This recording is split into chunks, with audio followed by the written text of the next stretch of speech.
Alhamdulillah, wassalatu wassalamu ala rasulillah Sayyidina wa maulana Muhammad ibni Abdillah wa ala alihi wa sahbihi wa man tabi'ahu wa mawalah.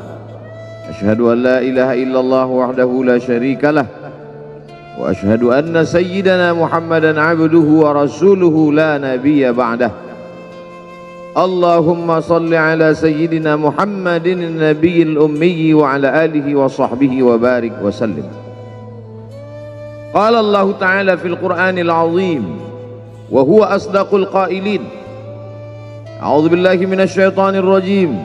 Ya ayyuhalladzina amanu taqullaha haqqa tuqatih wa la tamutunna illa wa antum muslimun. Wa qala ta'ala fi ayatin ukhra. Ya ayyuhalladzina amanu taqullaha wa qulu qawlan sadida yuslih lakum a'malakum wa yaghfir lakum dhunubakum wa man yuti'illaha wa rasulahu faqad faza fawzan 'azima. Ibadallah, usikum wa nafsi bi taqwallahi wa ta'atihi faqad fazal muttaqun. Hadirin jamaah Jumat yang dimuliakan Allah Subhanahu wa taala. Semua orang senang melihatnya karena dia bersih, karena dia rupawan, karena dia sopan dan santun, karena ayahnya meninggal dan ibunya juga sudah lama meninggalkannya. Orang kasihan melihatnya, maka karena kesenangan hati mereka, mereka sendiri yang memberikan gelar untuknya yang belum pernah mereka berikan kepada orang sebelum dia. Gelar itu bernama Al-Amin, orang yang layak menerima amanah. Amin diambil dari 3 huruf, alif, mim, nun. Dari kata alif, mim, nun muncullah kata amanah. Orang yang mampu menerima amanah disebut Al-Amin. Kita mengatakannya jujur. Lawan daripada amanah adalah khianah. Al-Khain, pengkhianat. Dia tidak berkhianat. Dia adalah seorang yang mampu mengemban amanah dan terpercaya. Maka semua orang percaya kepada dia. Dari alif, mim, nun juga akar yang sama dengan iman, akar kata yang sama dengan iman, maka iman berarti percaya. Dia adalah orang yang dipercaya karena memang dia mampu mengemban amanah. Kapan kebencian itu datang?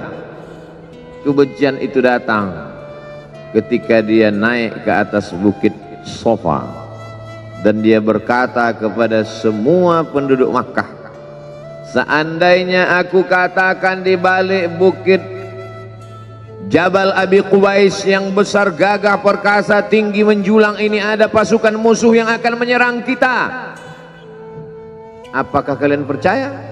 Semua mereka berkata, shadaqnaka, kami percaya karena memang kami menggelar engkau orang yang dapat dipercaya. Seandainya aku katakan bahwa ada pasukan musuh yang akan meluluh lantakkan, menghantam, membunuh kita, apakah kalian percaya? Mereka menjawab, shadaqnaka, kami percaya. Seandainya aku katakan bahwa aku menerima wahyu dari Allah dan aku diperintahkan Allah untuk mengabarkan kepada kalian yang baik-baik akan masuk surga, yang jahat-jahat akan masuk neraka, percayakah kalian? Disitulah perlawanan datang, bukan dari orang lain, bukan dari musuh, bukan dari lawan. Perlawanan itu datang dari saudara kandung, dari ayah kandung yang masih ada hubungan darah. Tabban laka ya Muhammad alihadza jama'tana, celakalah engkau Muhammad, apakah hanya untuk ini saja kau kumpulkan kami hari ini? Allah membelanya, langsung Allah membelanya. Dia tidak membela dirinya, tapi Allah mengatakan tabbat yada abi lahabi wa tabba ma aghna anhu maluhu, hartanya tak ada berguna, wa ma kasab, hasil usahanya tak mendatangkan manfaat. Wa imra'atuhu hammalatal hatab, istrinya menjadi pembawa kayu bakar, simbol dari adu domba, kata-kata yang membuat menyakitkan hati yang dibawa oleh Ummu Jamil istri Abu Lahab untuk menyiksa, menjelekkan, membuli, menebarkan berita untuk membunuh karakter Sayyidina wa Maulana Muhammad sallallahu alaihi wasallam. Ini bukti kalau hari ini ada anak muda yang rupawan, yang dermawan, yang disenangi lingkungannya, tidak ada orang yang tersinggung, biasa, karena Nabi Muhammad SAW juga pernah mengalami hal itu. Tapi begitu kau katakan, aku tadi malam bermimpi bahwa aku mesti hijrah, meninggalkan komunitas peminum khamar, meninggalkan geng kita yang selama ini bicara tentang yang haram, maka disitulah mereka akan berkata, apakah hanya untuk ini saja kita berteman selama ini? Mana persahabatan kita? Apa yang dialami pemuda-pemuda hijrah hari ini dialami oleh Rasulullah sallallahu alaihi wasallam 14 abad yang silam. Ketika kau berhasil bisnis, orang senang. Ketika kau berhasil membina rumah tangga, tidak ada orang yang tersakiti. Ketika anakmu lucu-lucu dan kau berada di tengah mereka, tidak terusik kepentingan mereka, tidak terganggu ekonomi mereka, engkau adalah sahabat, engkau adalah teman setia. Tetapi ketika kau tidak ikut kemauan manusia, disitulah engkau sedang melantik dirimu sendiri menjadi musuh. Maka Allah kuatkan hatimu. Wa in tuti' aktsara man fil ardi, kalau kau ikut kebanyakan orang di atas muka bumi, yudilluka an sabilillah, mereka hanya akan menyesatkan engkau dari jalan Allah subhanahu wa ta'ala. Tapi api itu tidak pernah padam. Kalau dia padam, maka berakhirlah dakwah Islam. Dia terus bergelora, dia terus menyala, dia terus membakar kemunafikan, membakar kemusyrikan, sampai akhirnya embargo pun tiba. Jangan ada yang mau bergabung dengan kelompok Muhammad sallallahu alaihi wasallam. Jangan ada yang mau berkirim makanan, jangan ada yang mau berdagang, jangan ada yang mau menjalin transaksi. Mereka ingin membunuh secara perlahan-lahan. Jangan beli produknya, jangan duduk bersamanya, jangan berteman dengan dia. Kenapa kamu mau berfoto dengan dia? Kenapa kamu mau bergambar dengan dia? Kenapa kamu masih mau mendengar ceramah dia? Adakah orang yang mengalami hal itu hari ini? Adakah ketakutan-ketakutan dari hamba Allah yang mengatakan Allahu Akbar, Allah Maha Besar, tapi takut ditinggalkan kawan, cemas ditinggalkan sahabat? Maka itu pernah terjadi pada kelompok Sayyidina wa Maulana Muhammad sallallahu alaihi wasallam. Kalau pembunuhan karakter tidak berhasil, maka ada yang lebih dahsyat daripada itu. Mereka tawarkan dunia beserta isinya. Wallahi, demi Allah wahai paman, demi Allah wahai Abu Talib, law wada'u syamsa fi yamini wal qamara fi yasari, andai mereka letakkan matahari di tangan kananku, bulan di tangan kiriku, ala atruka hadzal amr, supaya aku tinggalkan dakwah ini, aku tidak akan meninggalkannya. Bujuk rayu mulai tiba. Itu terjadi pada diri Nabi Muhammad sallallahu alaihi wasallam. Kalau kau tidak mempan dimusuhi, kalau kau tidak mempan dirangkul, kau akan dipukul. Kalau kau tidak mempan dipukul, kau akan dirangkul. Berbagai macam cara, dari mulai yang paling keras sampai yang paling lembut, dari mulai yang paling lembut sampai yang paling keras, sampai akhirnya tempat bergantung itu hilang, lenyap, musnah. Ada dua tempat bergantung, saudara kandung ayah Abu Talib. Mereka tidak mengusiknya karena dia keponakan Abu Talib. Abu Talib anak Abdul Muttalib, Abdul Muttalib anak Hashim, Hashim anak Abdi Manaf, Abdi Manaf anak Qusay, Qusaylah pendiri Darun Nadwah. Mereka keturunan darah mulia dari Adnan. Adnan menerima tetesan darah dari Ismail. Ismail anak kandung Ibrahim alaihissalam. Jangan ganggu dia, karena dia keponakan Abu Talib. masih ada backing. Tapi Allah ingin agar hati itu tidak bergantung kepada manusia. Dia buat Abu Talib meninggal dunia, masih ada lagi tempat bergantung. Dia yang dulu ketika kedinginan datang, dia yang menyelimuti. Yang dulu ketika ketakutan datang, dia yang menenangkan. Dia datang menemui Waraqah ibnu Naufal. Waraqah berkata, Namus, malaikat yang pernah datang kepada Ibrahim, yang pernah datang kepada Musa, yang pernah datang kepada Isa, sekarang dia datang kepada suamimu. Katakanlah, jangan takut, jangan cemas. Kalau nanti sampai masanya dia akan diusir dari kampung halamannya, aku orang pertama yang akan membelanya. Karena begitu yang kutemukan dalam kitab-kitab suci yang kubaca, kata Waraqah bin Naufal. Hari itu juga tempat bergantung itu patah. Khadijah menghadap Allah subhanahu wa ta'ala.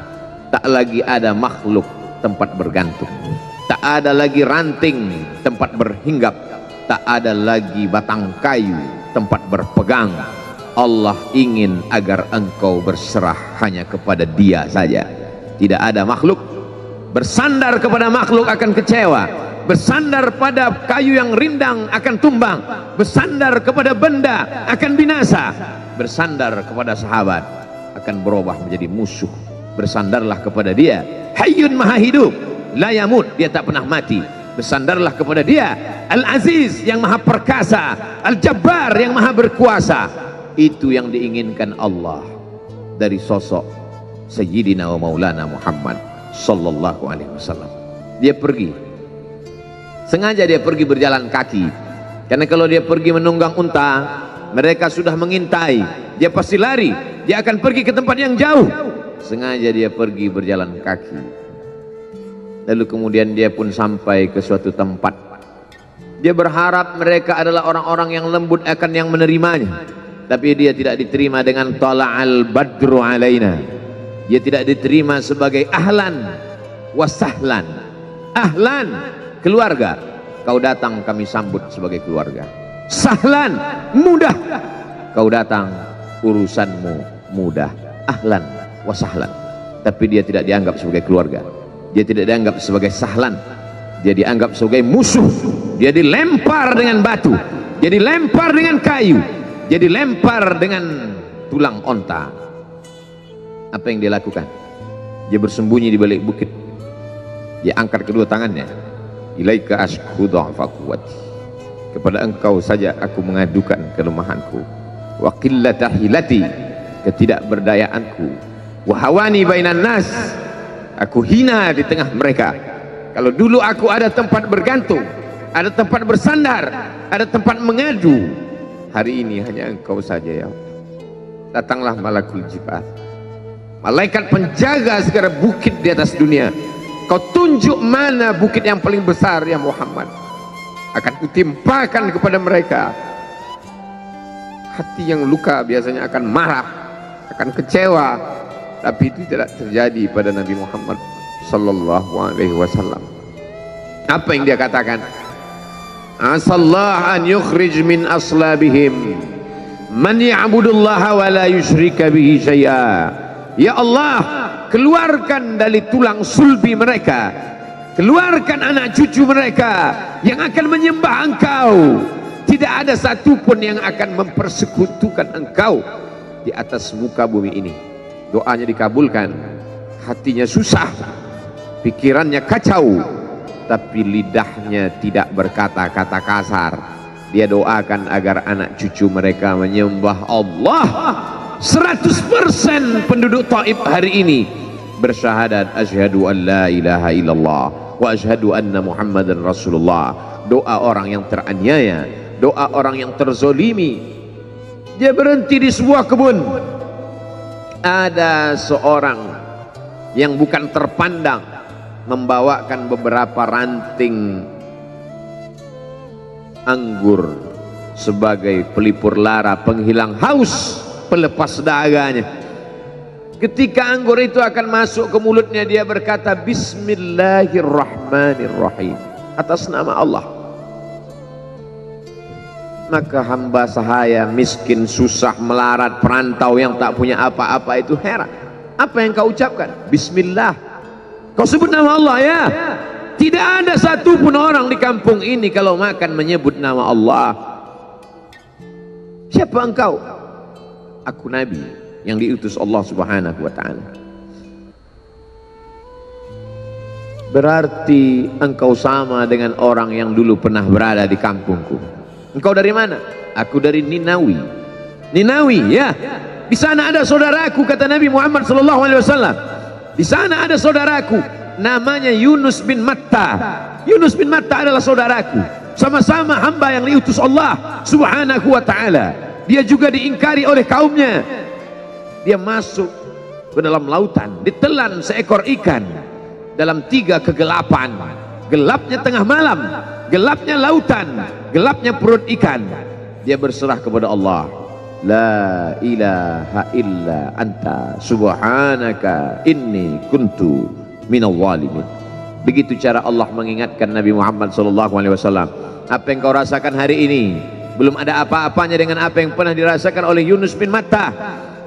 Mendengar itu langsung saja Addas bersimpuh sujud mencium lutut Nabi Muhammad SAW. Dia tidak mulia, dia hamba sahaya, dia miskin, dia perantau, tapi dia sempat mencium tangan Nabi Muhammad SAW. Dia sempat menghilangkan dahaga dari leher Nabi Muhammad SAW.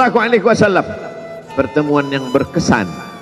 Biarlah pertemuan itu sekali, tapi sampai ke lubuk hati. Untuk apa pertemuan yang berulang kali, tapi hanya sampai di tepi bibir, hanya basa-basi. Nabi SAW kembali, dia pulang. Di tengah perjalanan dia mendengar, qul, katakan, uhiya ilayya annahu istama'a nafarun minal jin.